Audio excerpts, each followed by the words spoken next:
What's up, Vinyl Community? Cliff, Vinyl Cheapskate here. Doing my 2023 vinyl tag. This is the Rob Walker version of the vinyl tag.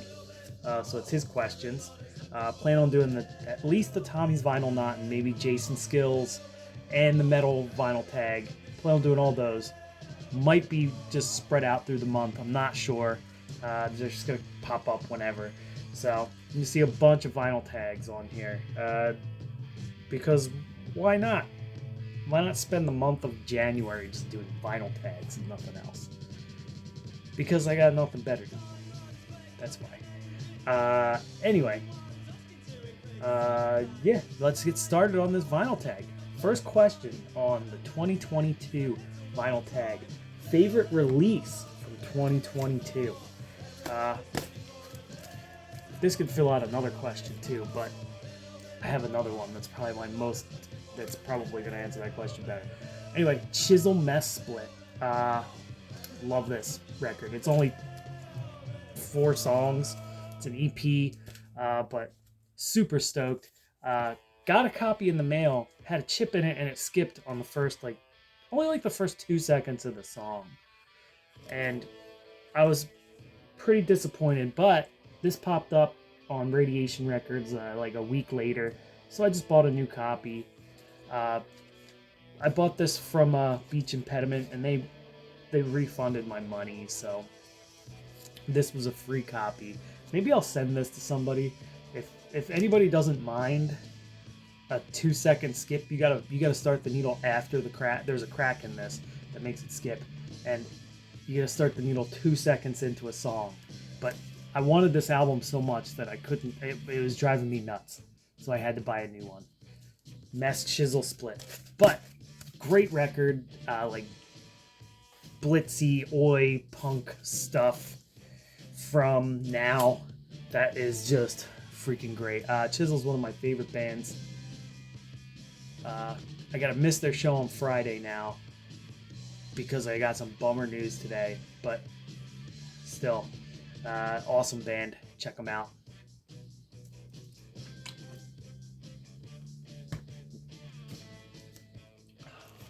Last band or solo artist I saw, Merciful Fate. A friend of mine called me up at 9 in the morning while I was at work and said, "Hey man, I got an extra ticket to see Merciful Fate in Philly. You want to go?" And I'm like, "Hell yeah, I want to go." So I dropped everything on a Monday, drove to Philly, and went and saw Merciful Fate. So yeah, Merciful Fate was the last artist I got to see live. So pretty sweet. This is a great record. This is the Green Combat label one too, so it's pretty sick. And I got this on Discogs not too long ago. It was a few years ago, but not too long ago. And it wasn't expensive, but it had a weird piece of paint or something that made a skip, and I put it on my heavy ass turntable that my Crosley turntable, and it just beat the piss out of whatever was in there and took it out, and now it doesn't skip anymore. So I got a perfectly good copy of this for $15.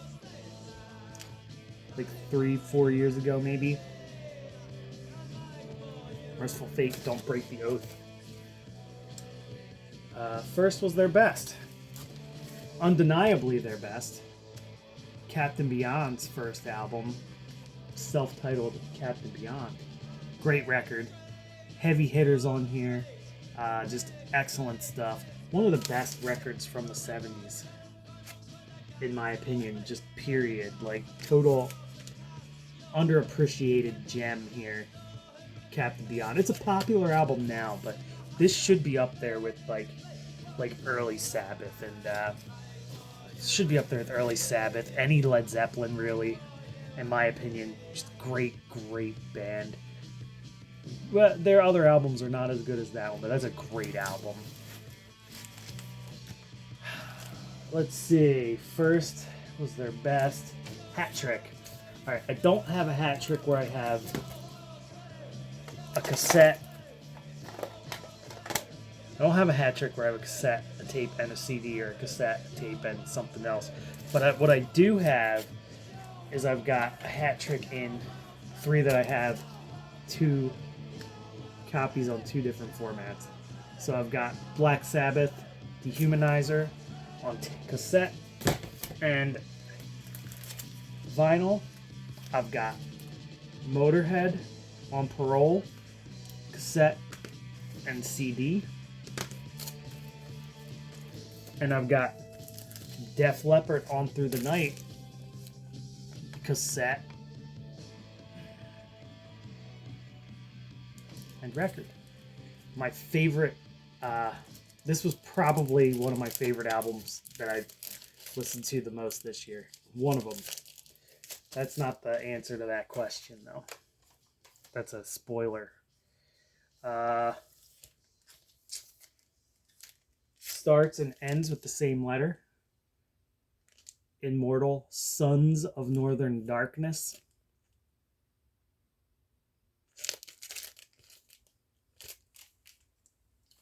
Born the same year as me. I was having an impossible time trying to find out bands where people could be my age. I listened to a lot of underground punk stuff from the early 2000s, and I was having a hell of a time finding any of those guys' birth dates. So I went with Ristatet was born the same year as me. Ristatet started in 1982, or put out their first releases in 1982, and I was born in 1982. We're going to go with that. Ristatet. Now, my most listened to album in 2022 was probably this Ralph and Florian record. Great spacey vibe to this one.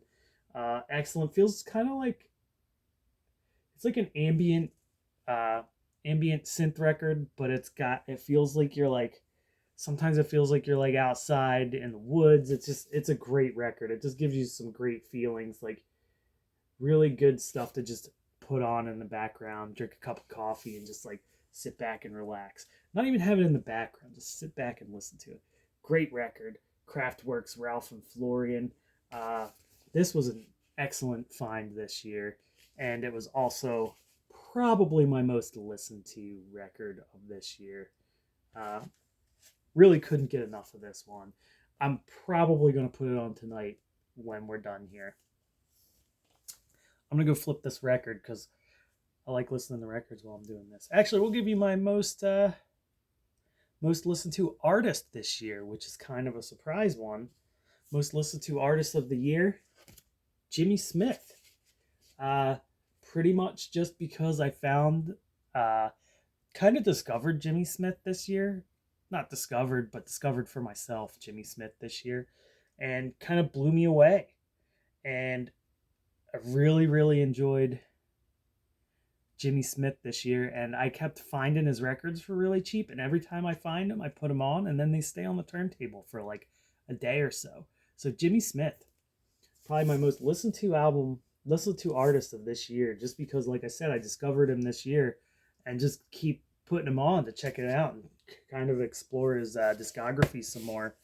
And everything I've heard by him, I've enjoyed, so I'll probably keep on digging into the Jimmy Smith into next year too, but maybe not as deep as I did this year, but still, I'm still going to be all about the Jimmy Smith this year. All right, next question. What's the next question? Band from Australia. Buffalo. Volcanic Rock is the album I pulled for this one. Great 70s hard and heavy, kind of psych rocky, hard rock stuff. This is a perfect record. Every song on here is a beast. This is the A Karma reissue because I don't have hundreds of dollars to spend on a original copy of this, but this is one that I was like, even though it's a reissue, it was one I was like, yeah, I gotta have that. On A Karma. A Karma does a good job though. They have nice pressings, nice thick vinyl, heavy cardstock covers. They do quality pressings, that's for sure. But you can always tell it's a reissue just because they take so much time and effort in putting out like heavy stuff. But it's really, really good. Good stuff. Probably one of my favorite hard and heavy records like ever. But still, great stuff. Check out Buffalo if you haven't. They went on to do the Count's Bishop after this, and I think they went on to Rose Tattoo as well. I may be not. I may be wrong about that, but here you go. Australian record, Buffalo Volcanic Rock. Surprising purchase. All right, I'm gonna go with this Return to Forever album, Romantic Warrior. This was a surprising purchase because I freaking loved it. I picked up a copy of this. I actually picked up a copy of this for free. Then I found a promotional copy in like perfect condition at a thrift store, which is also a surprise. But outside of that, I just really fell in love with a jazz fusion album. And that's not something that I really was into until this year. And this record kind of kicked me off on a wormhole of like trying to find good jazz fusion stuff that I really enjoy. But this is great. It's like jazz fusion, but like I feel like it's mixed with like a Nintendo soundtrack or something. It's got like weird kind of medieval-y vibes on there. So it really like made me happy to listen to this record. It's great. And it also introduced me to Al Di Molina. And this is like, this band is an all-star band. It introduced me to Lenny White, which I just picked up another Lenny White album as well. Stanley Clarke, and I want to check out more Chick Corea as well, because he's like the brainchild of this, and it really got me into checking these guys out. So let me know if I'm making a mistake in the comments by wanting to check these bands out. But I really have dug into Al Di Meola, and I really like Al Di Meola. I'm really digging Al Di Meola's solo stuff, but still pretty sweet. But yeah, surprising find for sure, because I did not expect to like a jazz fusion record as much as I've liked this record. All right, let's go with band I'm complete on. Go with Severed Head of State. I'm a kid from the early 2000s. Like I graduated high school in 2000. Really got into like what people call stadium crust, but like tragedy especially. I was a tragedy nerd, so I'm almost complete on tragedy, but there's one 7-inch that's a tour 7-inch I'm never gonna get. So I went with Severed Head of State, because I've got all their 7-inches and all their LPs. I am missing one collection of like their live stuff or something like that. But everything else I've got. So I'm pretty complete on Severed Head of State. Unless I find that one thing I'm missing for cheap, I think I'm done. I'm done buying Severed Head of State stuff. All the 7-inches, all the LPs, this EP here I've got to. Awesome D-beat, heavy hardcore punk. Rob Walker would hate it. But I'm doing it on his vinyl tag. I don't know. He would hate it.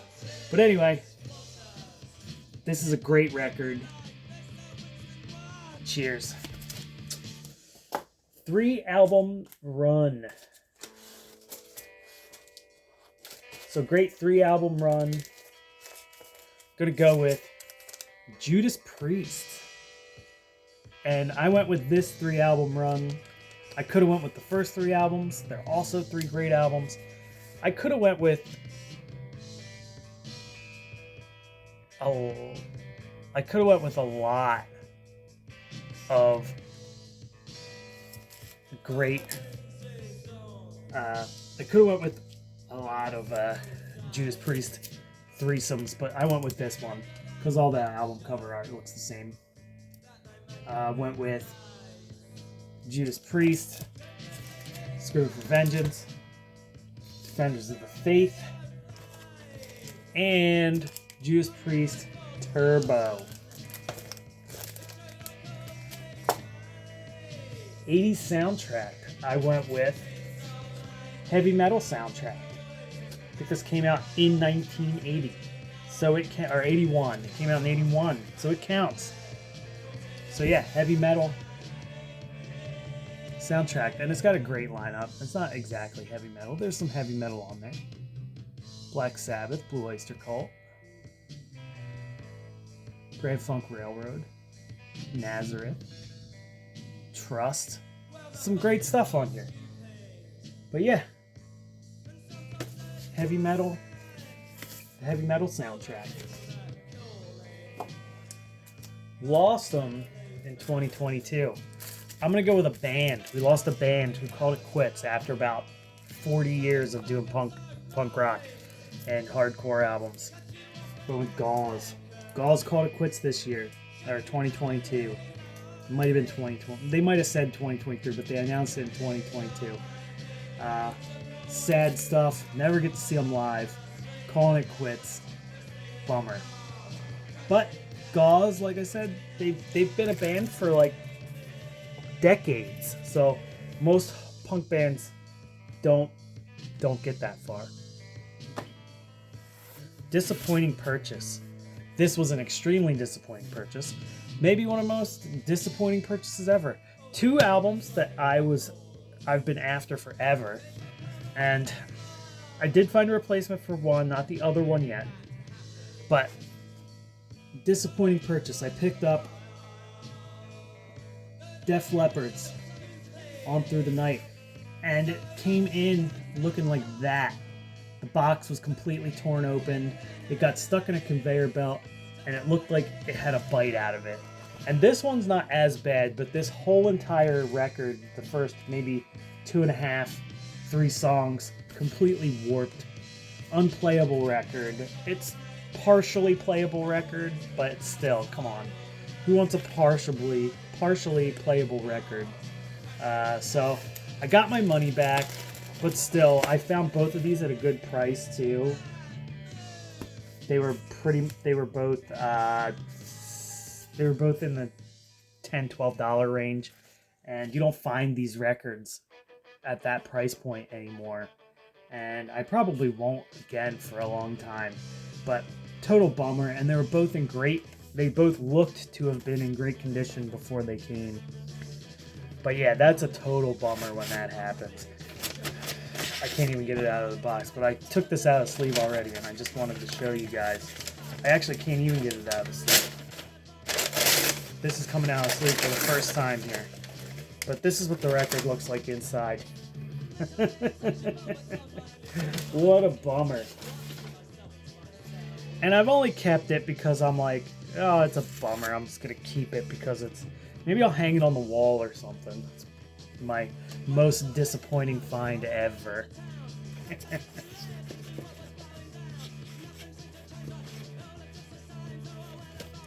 But yeah, definitely most disappointing purchase ever. Grail. This is one that's a grail because I sold it when I was a young dumb punk, and I picked up a new one.